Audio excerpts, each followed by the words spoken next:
everyone, today I wanted to talk about valuing your creative work, and that's whether in terms of price or financial value or just its right to exist. Its kind of value as a piece of work and the work and effort and skill that went into it, and your value as a creative and your creative output. I think that imposter syndrome is something that we all struggle with. Some struggle to say it. That it's something that fluctuates, I think, and we learn to deal with. But I think that every creative has experienced it to some degree. But I do think that probably British creatives will find this particularly hard because we're taught to be humble and self-deprecating. It's part of our culture. It's not, like, it's quite vulgar to be full of yourself. People will criticize, oh, they think they're all that. It's just a thing. And so I think it's probably quite hard for British creatives to put themselves out there and to say to themselves, yeah, I am good enough and I am deserving of an income from this, and whatever else may be connected. I think this is really hard for all creatives, so not just authors but artists, dancers, photographers, all of the arts. I think we all come across this issue with knowing our worth and sticking by that and being confident in that and not letting the imposter syndrome get to us. So in this video, I wanted to talk about a period of time when I consistently undervalued myself and just have a bit of a chat about my thoughts on this subject, perhaps a little of a pep talk. I think it's really hard, and that it's something I've thought about a lot as I've met lots of different creatives over the years. So my own personal experience, when my first book came out, I did a few book selling events, but I think that particularly took off after my second book came out, because my first book, Milk, is quite niche. It's about breastfeeding. So I did some parenting events, sort of appropriate things within that realm, but obviously that has limited things that I could do. So once my second book, Lily the Limpet Gets Lost, came out, and that's a children's book, I could do more general events. So I started to do more things. But in that whole period of time, if I was selling a book in person at a selling event, I would discount my books every time. So Milk, the retail is £9.99. I used to sell it for £8. And Lily the Limpet at the time was £6.99, and I used to sell it for £6. And I had a little sign that said, usually this price, today this. Now, in my opinion, that was because if a customer came and looked at my things, that they might go onto Amazon and see the price on there, and if they could see my price was cheaper, they would buy it right there and then, and I wanted them to buy it from me because I got a higher royalty if they bought it in person. But also a little bit that I thought they would think my books were not that great, and that I had to encourage them to buy them, that I was competing with all of these amazing authors and they would only buy my books if they were cheaper, and it was more of like an impulse buy situation. And I also, on my website, used to not charge postage, so I absorbed all the postage charges because I thought, well, they can get free postage on Amazon, so why would they buy from my website? What I failed to understand is that there are lots of people who would like to support small businesses or local businesses, so they go to their website because they want the product directly from them, or they go to the makers market or author event or whatever it is, willing to spend money because they want to support those small businesses. They are fully aware that this is not a, like tombola, that these things will cost money. So, and I think I priced my books fairly. I look at what the market is pricing books at, and that's the price that I choose. So it wasn't as if I was charging extortionate prices, and I was consistently going, oh, I'm not good enough, my books aren't good enough, people will only buy them if they're cheap, and just taking the price down all the time.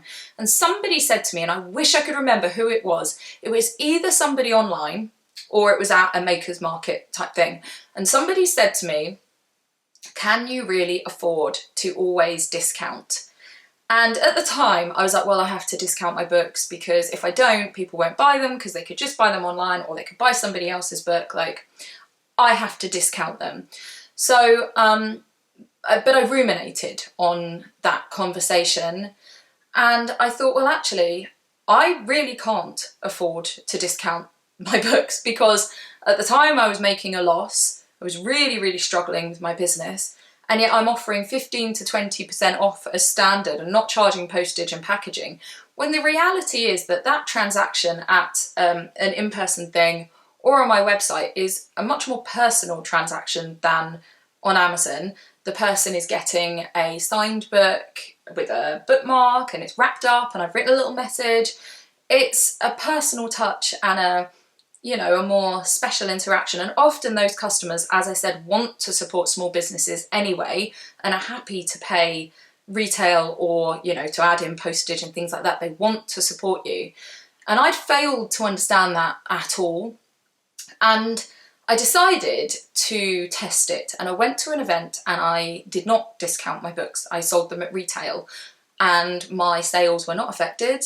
I sold the same amount of books as I normally would, and nobody came up and went, these are really expensive, or could I have some money off, or I'm going to buy it on Amazon. So I was always worried they'd buy it on Amazon and then not. They'd say they would and then they wouldn't.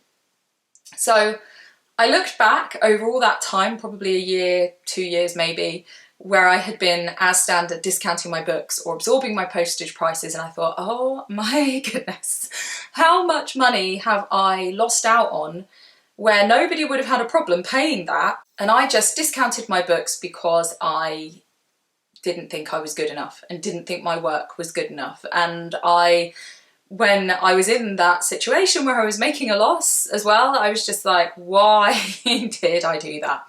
So now I don't do that anymore. If you see me at an author event, maker's market, whatever it might be, my books are full price. They are at retail.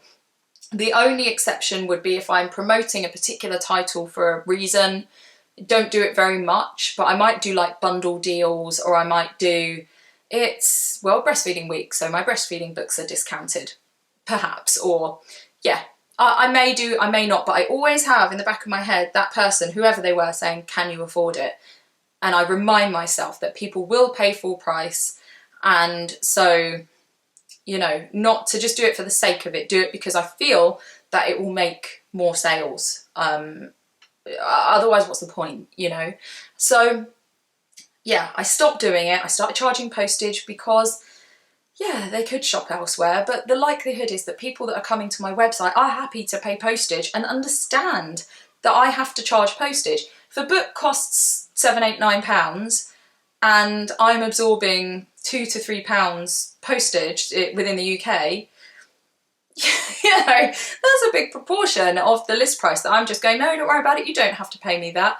No, it is costing me money. I am having to post it. So I stopped doing it, and I felt bad. I felt like I was fleecing people. And it took me a long time to realise, no, actually, I'm charging the retail price that I chose because it's a fair price. And I'm charging postage because the postage costs me money.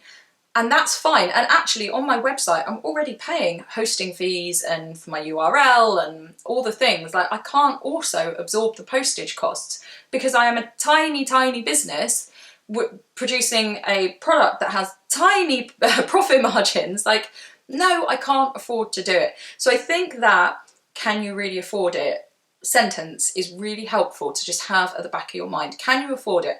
Are you making lots of money here? No. So charge full price. And I think it is difficult to get to that point where your work is good enough. You know you're good at what you do. And those books can compete with other books. And that if a customer wants it, they will pay full price. And as I say, with the odd exception where I might run a promotion, or occasionally if someone buys more than one book, I might do like I'll have them both for X amount. Or I might encourage somebody by being like, well, I could do that for X amount to try and sort of upsell them or whatever. But I can't afford to just discount because I think people won't buy it. Otherwise, they will. The product speaks for itself, and I cannot afford to sell books at a reduced price. The thing is, I know that we are competing with supermarkets and big online retailers, and big bookstores and all those things, but those guys buy in bulk and they buy at a wholesale discount, and then they can afford, because of the volumes of things that they are selling, they can afford to discount them, and they can afford to have no shipping, or you know, whatever, or various deals, or you get a voucher or discount codes and whatever. They can afford it because they are much bigger businesses and they are buying and selling in much bigger quantities. The trouble is that we are then competing with them because customers are used to those prices. So as a person who buys books myself, I will buy discounted books online and in the supermarket. I do also try to support small authors and but you know, yeah, I will get a bargain and I will buy things secondhand and all of that. And that, when things are discounted, that affects everybody because then you appear expensive. And I would argue that books in particular, if anything, are cheap. When you look at magazines, which are largely, you know, a disposable thing, written media, you just read it and you chuck it away, or you might leave it in a doctor's surgery. The price is not vastly different to a book, which takes a lot longer to read, which is more of an investment in your time, which often people collect books, often people read books over and over, and yet the price isn't that different. And I would argue that there's something to think about there. But obviously we are competing with the market, so it is what it is. But yeah, you cannot compete with huge retailers. It's not possible. So there's that. I also wanted to talk about when you are offering services, so things such as if you're doing like a talk, or so for me I might do school author visits, or I might do a workshop, or you know, those kind of things, and you are charging for them. And it's important to charge a fair price. And a prime example is school visits. I'll link below a piece of information I found on sort of fair pricing for school visits, and them encouraging you not to do it cheaply, again, because it affects everybody. If there is a core of people that are doing free or cheap school visits, then everybody else are expected to do the same, and it brings everybody's value down, if that makes sense. So if we all charge a fair rate, then we can all ask for a fair rate, because that is what is expected. So when I started out doing school visits, my very first one, I did a free one, because although I'm a teacher, I work with secondary school children, and I have done some work over the years in primary schools, but just wanted to make sure that I was pitching my stuff, my workshops, the things I was saying, then the activities I was doing, that I was pitching them at the right kind of timings, the right kind of age. So I approached a school where I knew someone who worked there and said, can I do a free day at your school? I want to do it because I'm trialling these workshops. And you could do the same thing if you were trying something new and you wanted to trial it, and just approach them and be like, I'll do it for free, you know. And what I found was useful is they were aware that this was a thing I was doing for free. So I gathered feedback. At the end of the day, I had a meeting with the head teacher, which was extremely valuable. He gave me lots of really useful information and tips and helped me network with people. He was great. So I don't think there's a problem in them being aware that that's what's going on. You are trialling, you gathering information, and that being a useful exercise. That said, I do still sell books. To parents. I had a table and sold books. But I would normally also charge a fee to go into a school. Now you might want to do a series of free or discounted events. For those reasons, you are learning how to work with young children. It may also be within something else. You've never done a speaking engagement before, so you want to do a few for free. You want to trial things, and that is fine, and everybody understands that. But if you then go on to do that thing regularly, but you're not charging a fair rate, you're number one, doing yourself down, and can you really afford to? And number two, it does affect everybody else. And I think that as a community that supports one another, that is something to be aware of. And the thing is that as creatives in general, we are not raking it in. This is not, oh, I've got a hair on my nose. Trying to be all sensible. And my nose itches. As creatives, we are not making enormous amounts of money. So, like, generally, okay, you'll come across the odd person that is enormously successful, and you also come across people who the reason they're able to work in creative industries is because they have the finances either from a second job or from previous employment that means that they can afford to work in an industry that has a lower income. But in general, we are not making huge amounts of money. So constantly making yourself, you know, having reduced prices and discounts and free and all of that is just, why are you doing it? Charge what you deserve, charge the going rate or within the bracket of the going rate. If you feel that you're inexperienced so you want to go slightly under, that's fine. If you're super experienced and you want to go over, do that, but know what people charge, know what's fair, and charge it, because you deserve it. And the same goes for pricing your creative work, whether it's a book or otherwise. Know what is fair to charge and charge it and stick by that. I hope that makes sense. I do think it's a universal experience, and I think it's a hard thing to navigate. I think we are expected to do a lot more for free than people in other industries, and we are considered to be sort of overcharging. And yet people are aware that we are not raking in the millions. I think it's a really interesting thing. It's like a cultural thing, and I think that that also feeds into the imposter syndrome. Be really interested in your thoughts and your experiences. Have you been asked to do lots of work that you should have been paid for? You know, have people been irritated that you won't work for exposure? Do you struggle with pricing your work and your time and knowing that you have that value and that your time should be compensated for, and your skill and your experience, that all has value? And yet when we work in other industries we know that, but in our creative work we're like, oh no, you know. I think it's such a common thing, and I do think that it's really interesting. And if you're in that headspace that I have been in, and I'm sure we have all been in at some point, where you're struggling to, you know, you think, oh, I'm not good enough and I'm not sure, and I'm competing against all these brilliant people, and perhaps you're not putting yourself forward for opportunities. You see something you'd love to do and you think, oh, I'm not good enough for that, or you underprice yourself.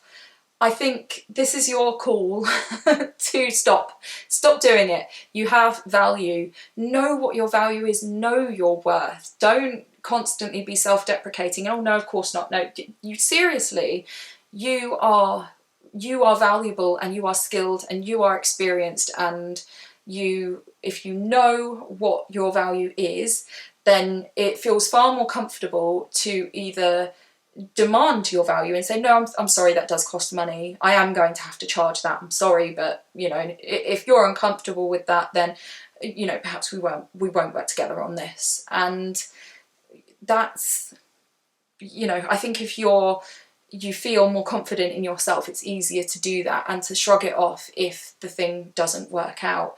And I think that sometimes when we're in that imposter syndrome headspace, we don't take opportunities, we don't push ourselves forward, which has an impact on our businesses as well, and has an impact on us not doing things that we would love to do, because we are doing what we do out of love and passion.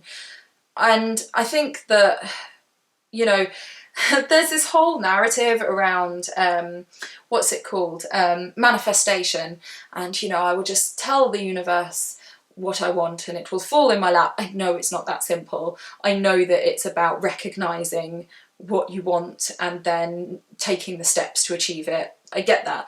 But I think that people sometimes, you know, you need to have that sort of self-belief and that confidence to say, actually, I want these things and I'm going to put myself forward. And the worst thing that could happen is that somebody says no. And that isn't because I'm not good enough. It's probably because they don't have the budget, doesn't work out time-wise, you're not a good fit for exactly what they want, somebody else is a better fit. It's not about you not being good enough. And if you can put yourself forward for things, whether that's, so in my case, it might be asking to have my book stocked in particular places and not going, oh, they won't take my book. Who knows? They might do. And there is no harm in asking, whether that's on an email or walking in with my books and saying, look, these are great. Do you want them?